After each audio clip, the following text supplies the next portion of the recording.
Welcome to Shubha's World. In the video la நம்ம first trimester of pregnancy la நீங்க உங்களை எப்படி care பண்ணிக்கணும், என்ன symptoms இருக்கும், என்ன எக்ஸ்பெக்ட் பண்ணணும், symptoms எப்படி மேனேஜ் பண்றது, இதெல்லாம் தான் இந்த வீடியோல பார்க்க போறோம்.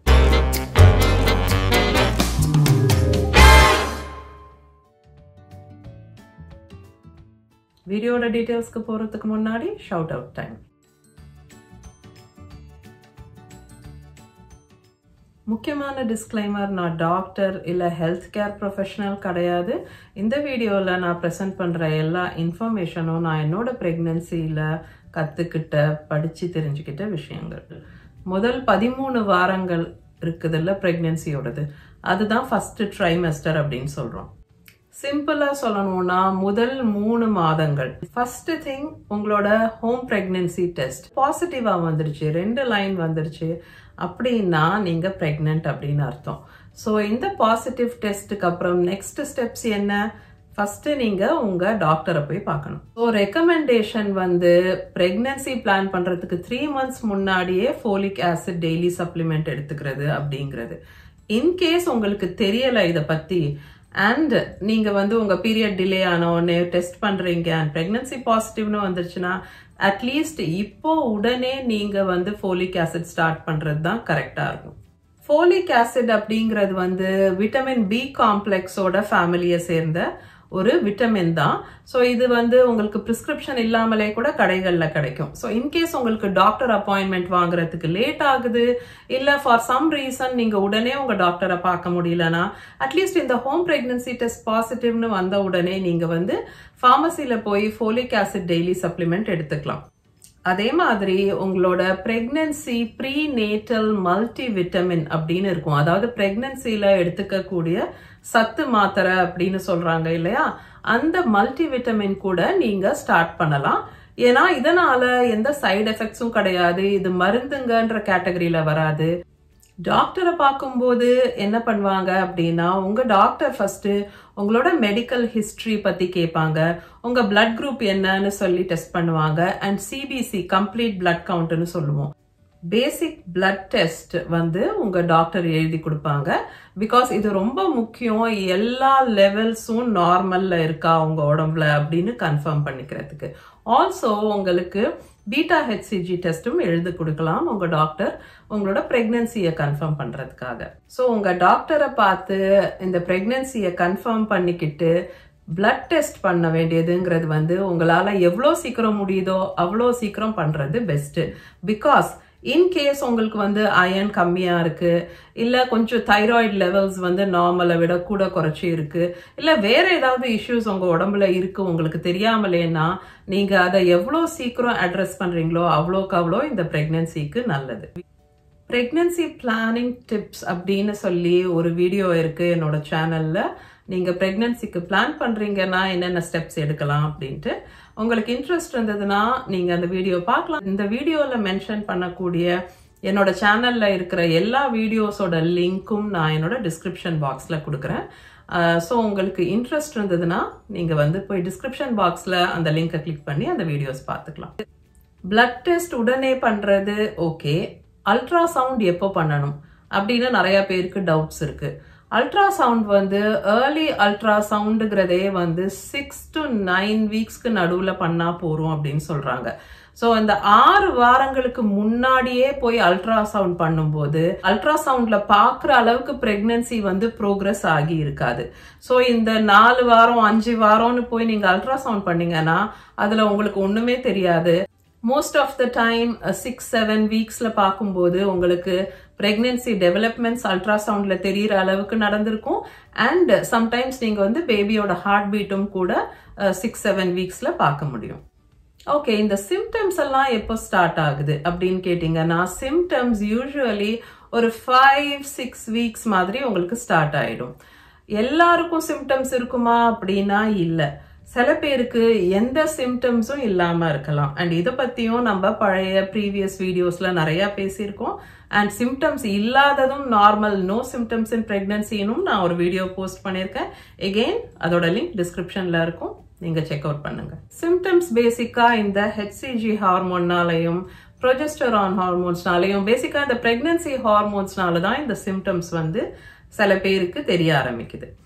சிம்டம்ஸ் கொஞ்சம் கொஞ்சமா அதிகமாகி ஒரு பீக்குக்கு போகி by the end of the first trimester, உங்களோட ஃபர்ஸ்ட் ட்ரைமெஸ்டர் முடியும் போது, அந்த 12-13 வாரம் முடியும் போது, அதுக்கப்புறம் கொஞ்சம் கொஞ்சமா அது ஈவன் அவுட் ஆகுறதால உங்களுக்கு சிம்டம்ஸ் வந்து அந்த ஃபர்ஸ்ட் ட்ரைமெஸ்டருக்கு அப்புறம் இம்ப்ரூவ் ஆயிடும்.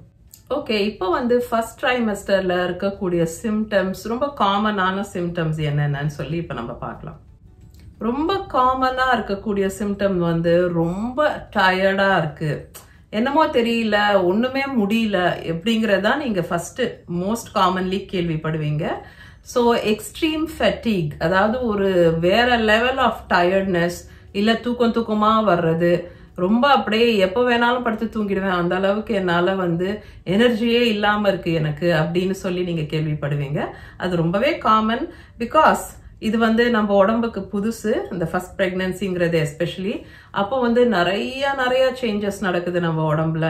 அண்ட் அதனால இந்த ஃபேட்டிக், இந்த டயர்ட்னஸ் வந்து ரொம்ப நார்மல். ஸோ உங்களுக்கு டயர்டா இருக்குன்னா just listen to your body. அதாவது உங்களுக்கு எப்போ ரெஸ்ட் தேவை, எப்போ படுத்துக்கணும் போல இருக்கு, எப்போ தூங்கணும் போல இருக்கு, அதுபடி நீங்க ஃபாலோ பண்ணிக்கோங்க. மற்றதை பத்தி கவலைப்படாதீங்க. Second, morning sickness.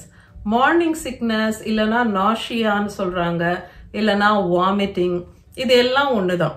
பேசிக்கா இந்த வயித்தை பரட்டுற மாதிரி இருக்கிறது, இல்ல வாமிட் வர்ற மாதிரி இருக்கிறது, இல்ல வாமிட் பண்ணிடுறது, இதுதான் இந்த மார்னிங் சிக்னஸ். பட் மார்னிங் சிக்னஸ்னு சொல்றாங்களே தவிர சில பேருக்கு இது ஈவினிங்ல அதிகமா இருக்கலாம், சில பேருக்கு ஃபுல் டே கூட இருக்கலாம். மார்னிங் சிக்னஸ் எப்படி மேனேஜ் பண்றதுங்கிறத பத்தி நான் ஒரு தனி வீடியோவே போஸ்ட் பண்ணியிருக்கேன், வாமிட்டிங் அண்ட் மார்னிங் சிக்னஸ் அப்படின்னு சொல்லிட்டு. எகெயின் அதோட லிங்க் வந்து டிஸ்கிரிப்ஷன் பாக்ஸ்ல இருக்கும், நீங்க செக் அவுட் பண்ணுங்க. இன்கேஸ் உங்களோட மார்னிங் சிக்னஸ் இல்லைன்னா வாமிட்டிங் அப்படிங்கிறது வந்து ரொம்ப சிவியரா இருக்கு, ரொம்ப சிவியர்னா என்ன, எதுவுமே சாப்பிட முடியல, தண்ணி குடிச்சா கூட வாமிட் பண்ணிடுறேன், அந்த மாதிரி ஒரு சிச்சுவேஷன்ல நீங்க இருக்கீங்கன்னா நீங்க கண்டிப்பா போய் டாக்டரை கன்சல்ட் பண்றது நல்லது. ஹைப்பர் எமெசிஸ் கிராவிடேரம் அப்படின்ற ஒரு கண்டிஷன் இருக்கு. அதுல வந்து எதுவுமே வயிற்றுல அவங்களால வச்சுக்கவே முடியாது, லிக்விட்ஸ் கூட எடுத்துக்க முடியாது. இன்கேஸ் உங்களுக்கு அந்த மாதிரி ஒரு சிச்சுவேஷன் இருக்குன்னா உங்களுக்கு வந்து ட்ரிப்ஸ் ஏற்ற வேண்டியிருக்கும், நீங்க டீஹைட்ரேட் ஆகாம பாத்துக்க வேண்டியிருக்கும். கான்ஸ்டிபேஷன், மலச்சிக்கல், இது வந்து ரொம்ப காமன் ஃபர்ஸ்ட் ட்ரைமெஸ்டர்ல. இந்த எகெயின் பிரெக்னன்சி ஹார்மோன்ஸ் தான் இதுக்கு காரணம். ப்ரொஜெஸ்டரான் வந்து எல்லா ஸ்மூத் மசில்ஸையும் வந்து ரொம்ப ரிலாக்ஸ் பண்ணிடும், டைஜஷனும் ஸ்லோ ஆயிடும், அதுக்கப்புறம் அந்த டைஜஸ்டட் ஃபுட் நம்ம உடம்புல தங்குறதும் வந்து ரொம்ப ஜாஸ்தி ஆயிடும், எல்லாமே ரொம்ப ஸ்லோ ஆயிடும். அதனால திடீர்னு இது வரைக்கும் எனக்கு கான்ஸ்டிபேஷன் ப்ராப்ளமே இருந்ததில்லைன்னு சொல்றவங்க கூட பிரெக்னன்ட்னு தெரிஞ்ச உடனே திடீர்னு கான்ஸ்டிபேஷன் இருக்கு அப்படின்னு கம்ப்ளைண்ட் பண்ணுவாங்க. இது வந்து கொஞ்சம் டயட் அட்ஜஸ்ட் பண்ணி அப்புறம் கொஞ்சம் ஆக்டிவா இருந்து அந்த மாதிரி லைஃப் ஸ்டைல் சேஞ்சஸ் பண்ணி மேனேஜ் பண்ணலாம். பட் இன்கேஸ் அது ரொம்ப மோசமா இருக்கு, அதனால உங்களுக்கு வந்து ரொம்ப கஷ்டமா இருக்கு அப்படின்னா நீங்க வந்து உங்க டாக்டரை கன்சல்ட் பண்ணுங்க. அண்ட் அவங்க வந்து உங்களுக்கு ஸ்டூல் சாஃபனர்ஸ் வந்து பிரிஸ்கிரைப் பண்ணுவாங்க. ஸ்டூல் சாஃபனர்ஸ் என்ன பண்ணுவோம்னா அது வந்து அந்த மோஷன் வந்து ஹார்ட் ஆகாம பார்த்துக்கும். ஸோ அது வந்து சேஃப் பிரெக்னன்சில. அண்ட் ஸோ உங்களுக்கு தேவைன்னா நீங்க உங்க டாக்டரை கன்சல்ட் பண்ணி அதை பத்தி கேட்கலாம். நிறைய பழங்கள், காய்கறிகள், நிறைய தண்ணி எடுத்துக்கிறது, கான்சியஸா நிறைய தண்ணி குடிக்கிறது, அண்ட் அதோட சேர்ந்து டெய்லி மாடரேட் எக்ஸசைஸ். ஸோ நீங்க வாக்கிங் போறதோ இல்ல யூஸ்வலா பண்ணக்கூடிய எக்ஸசைஸ் கண்டினியூ பண்றதும் வந்து இந்த கான்ஸ்டிபேஷனை வந்து கண்ட்ரோல்ல வச்சுக்கிறதுக்கு ஹெல்ப் பண்ணும். அண்ட் எகெயின் இந்த பிரெக்னன்சி ஹார்மோன்ஸ்னால டைஜஷனும் ஸ்லோ ஆயிடும்னு சொன்னேன் இல்லையா, அதனால முன்ன மாதிரி பசி இல்ல சாப்பிடணும் போலே தோணல, இல்ல வயிறு மந்தமா இருக்கு, எப்பவுமே வயிறு ஃபுல்லா இருக்கா மாதிரியே இருக்கு, ஹார்ட் பர்ன் அதாவது நெஞ்செரிச்சல் இல்ல அசிடிட்டி மாதிரி இருக்கிறது, இது எல்லாமே வந்து பிரெக்னன்சி ஃபர்ஸ்ட் ட்ரைமெஸ்டர்ல ரொம்ப காமன். அண்ட் இதுக்கும் காரணம் பிரெக்னன்சி ஹார்மோன்ஸ் தான். ஸோ எகெயின் இதுக்கு வந்து என்ன ரெக்கமெண்ட் பண்றாங்கன்னு பாத்தீங்கன்னா small frequent meals throughout the day அப்படிங்கிறாங்க. அதாவது கொஞ்சம் கொஞ்சம் சாப்பாடு அடிக்கடி சாப்பிடுறது.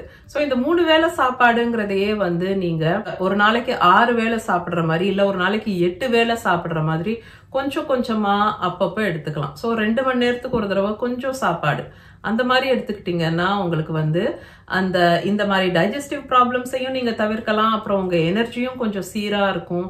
அண்ட் உங்களுக்கு வந்து அந்த டைஜஸ்டிவ் டிசார்டர்ஸ், இந்த வாமிட்டிங்ல இருந்து அதுல இருந்து எல்லாமும் கொஞ்சம் ரிலீஃப் இருக்கும். சில ஸ்மெல்ஸ்க்கு சென்சிட்டிவா இருக்குது. அதாவது முன்ன பிடிச்ச ஒரு வாசனை கூட இப்ப பிடிக்காம போறது. அதே மாதிரி ஃபுட் அவர்ஷன்ஸ், உங்களோட ஃபேவரட் ஃபுட் கூட உங்களுக்கு திடீர்னு பார்த்தாலே எனக்கு சாப்பிடணும் போல இல்லை அப்படின்ற மாதிரி இருக்கலாம். இதெல்லாம் டோட்டலி நார்மல்.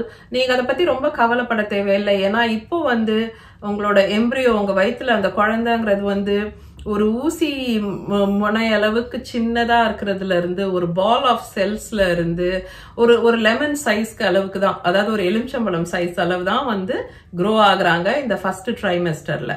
அதனால நீங்க சாப்பிடலன்னா குழந்தைக்கு சத்து கிடைக்காது இல்ல அந்த மாதிரி எல்லாம் நீங்க பயப்பட வேண்டிய அவசியம் கிடையாது. உங்களுக்கு எப்படி தோணுதோ நீங்க அந்த மாதிரி ஃபாலோ பண்ணலாம். அதனாலதான் இந்த ஃபர்ஸ்ட் ட்ரைமெஸ்டர்ல வந்து நீங்க வந்து வெயிட் இன்க்ரீஸ் ஆகணும்னு கிடையாது அப்படிங்கிறாங்க. நிறைய பேர் எனக்கு வந்து வெயிட் வந்து கம்மியா இருக்கு அப்படின்னு கூட சொல்றாங்க. ஏன்னா அவங்களால முன்ன மாதிரி சாப்பிட முடியறது இல்லைன்னா இந்த வாமிட்டிங், இந்த வயிற்ற பரட்டுறது, இதனாலேயே அவங்களால சாப்பிட முடியாம கஷ்டப்படுறதால கொஞ்சம் வெயிட் கம்மி ஆகுறது கூட உண்டு சில பேருக்கு. And that's totally normal. அதனால குழந்தைக்கோ பிரெக்னன்சிக்கோ எந்த பாதிப்பும் கிடையாது. நீங்க பயப்பட வேண்டாம். ஃபுட்ஸ் பொறுத்த வரைக்கும், சாப்பாடு பொறுத்த வரைக்கும் என்னென்ன ஃபுட் அண்ட் ட்ரிங்க் வந்து நீங்க அவாய்ட் பண்ணணும் அப்படின்னு நான் ஒரு வீடியோ போஸ்ட் பண்ணியிருக்கேன். காஃபி நிறைய பேருக்கு டவுட் இருக்கும். So 2 small cups of coffee வந்து ஒரு நாளைக்கு எடுத்துக்கலான்றாங்க. ஸோ மாடரேஷன்ல எது எடுத்துக்கலாம், எது சுத்தமா தவிர்க்கணும், எது தாராளமா எடுத்துக்கலாம், அந்த மாதிரி டீட்டெயில்ஸோட ஃபுட்ஸ் டு அவாய்ட் டியூரிங் பிரெக்னன்சின்னு ஒரு வீடியோ இருக்கு. லிங்க் டிஸ்கிரிப்ஷன்ல இருக்கும், செக் அவுட் பண்ணுங்க. அடுத்த விஷயம் வந்து ஸ்கின் இஷ்யூஸ் இருக்கிறது. ஸோ சில பேருக்கு வந்து ஸ்கின்ல வந்து ஹைப்பர் பிக்மெண்டேஷன், அதாவது மெலாஸ்மா அப்படின்னு சொல்றாங்க, மாஸ்க் ஆஃப் பிரெக்னன்சின்னு கூட சொல்லுவாங்க. ஸோ ஸ்கின்ல வந்து டார்க் பேச்சஸ் மாதிரி வர்றதுக்கு சான்ஸ் இருக்கு. சில பேருக்கு பிம்பிள்ஸ் வர்றதுக்கு சான்சஸ் இருக்கு. உங்களுக்கு ஸ்கின்னை பொறுத்த வரைக்கும் என்ன இஷ்யூஸ் வந்தாலும் பிரெக்னன்சில நீங்க அதுக்கு வந்து உடனே ட்ரீட்மெண்ட் பண்ணணும், இல்ல அதுக்காக ஏதாவது ஆயின்மெண்ட்ஸ், கிரீம்ஸ் வாங்கி போடணும், இல்ல மாத்திரை எடுத்துக்கணும் ஆக்னிக்கு, அந்த மாதிரி பிம்பிள்ஸ்க்கு மாத்திரை எடுத்துக்கலாம். அந்த மாதிரி எந்த மிஸ்டேக்கும் பண்ணாதீங்க. பிரெக்னன்சில வர்ற ஸ்கின் இஷ்யூஸ் வந்து ஹார்மோனல் சேஞ்சஸ்னால நடக்கிறது. அண்ட் அது totally normal. And once pregnancy வந்து முடிஞ்சு டெலிவரி எல்லாம் ஆனோடனே திரும்ப உங்களுக்கு பழைய மாதிரி ஸ்கின் வந்துடும். ஸோ நீங்க எந்த ட்ரீட்மெண்ட்ஸும் இந்த ஸ்கின் கண்டிஷன்ஸ்க்காக எடுக்கிறது வந்து சேஃபும் இல்லை அப்படின்னு சொல்றாங்க. ஸோ அதை கம்ப்ளீட்டா அவாய்ட் பண்ணிடுங்க.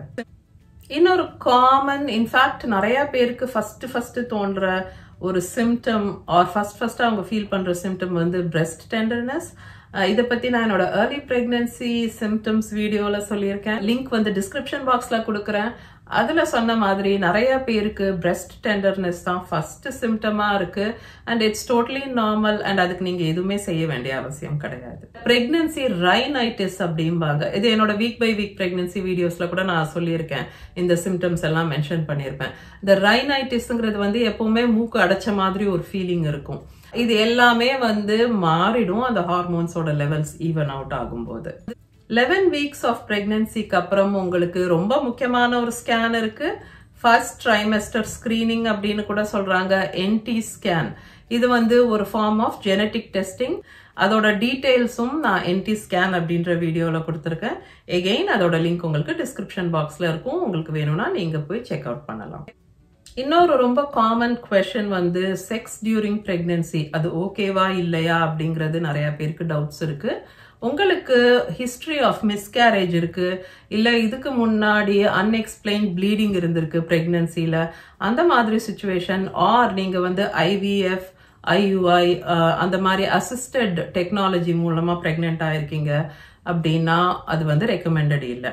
பட் நீங்க நேச்சுரலா கன்சீவ் பண்ணிருக்கீங்க, இது டோட்டலி நார்மல் பிரெக்னன்சி அப்படின்னா செக்ஸ் டியூரிங் பிரெக்னன்சி வந்து டோட்டலி ஓகேன்னு சொல்றாங்க. உங்க டாக்டர் வந்து வேண்டான்னு சொன்னாலொழிய இட்ஸ் ஓகே அப்படின்னு சொல்லி நீங்க எடுத்துக்கலாம். ஓகே, ஸோ நான் நினைக்கிறேன் ஃபர்ஸ்ட் ட்ரைமெஸ்டர் பத்தி எல்லா விஷயமும் கவர் பண்ணிட்டோன்னு. வீடியோஸ் யூஸ்ஃபுல்லா இருக்குன்னா சேனலுக்கு சப்ஸ்கிரைப் பண்ணிட்டு பாருங்க. Because subscription totally free and உங்களுக்கு இந்த மாதிரி யூஸ்ஃபுல் இன்ஃபர்மேஷன் கிடைக்குது. ஓகே, ஸோ உங்கள் எல்லாரையும் நான் நெக்ஸ்ட் வீடியோவில் மீட் பண்ணுறேன். until then, take care.